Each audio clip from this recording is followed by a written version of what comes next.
I'm J.R. Church. Welcome to today's analysis of the news. I've got a couple of DVD video documentaries with me here.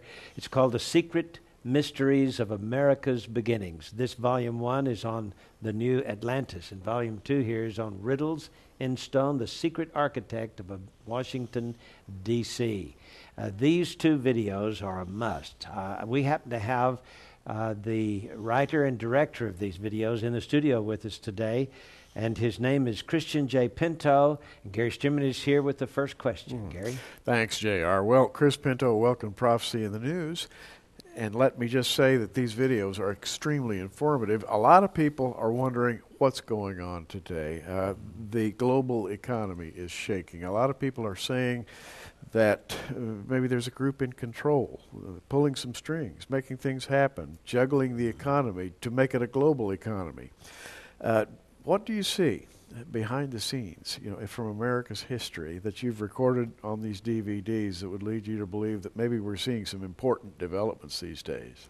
Yeah, that's what we try to really point out. We try to show that the conflict that's happening in America today is not a new conflict. It's not something that just came about in recent decades. We go back all the way to the beginnings of the country, and we show even prior to the founding of America in Elizabethan England, and during that era, we deal with a guy named Sir Francis Bacon, and who had written a book called The New Atlantis, the Land of the Rosicrucians.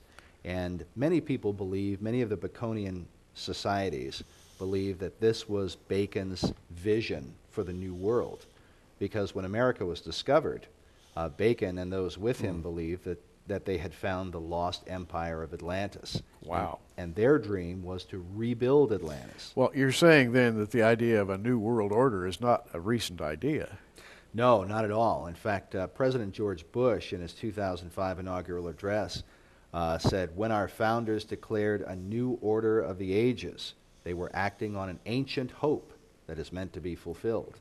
And we show that quote in the film, and what we do is we try to unfold what is that ancient hope that President Bush was referring to. And that's where the New Atlantis comes in.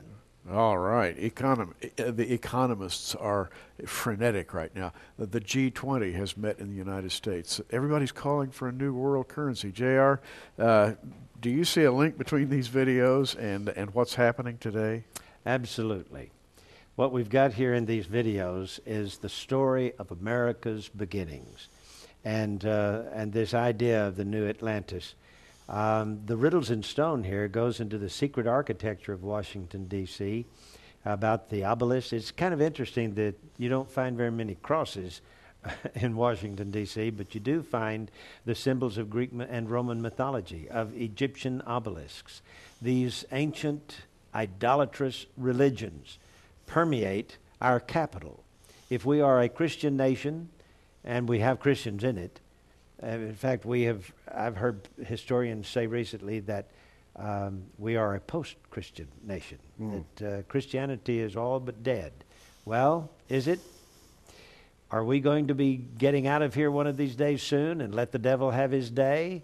That's what these two videos are all about. I hope you'll get them. You can order them right online, or you can call our phone number at 1-800-475-1111. Gary and Chris, thanks for being with us on today's analysis of the news.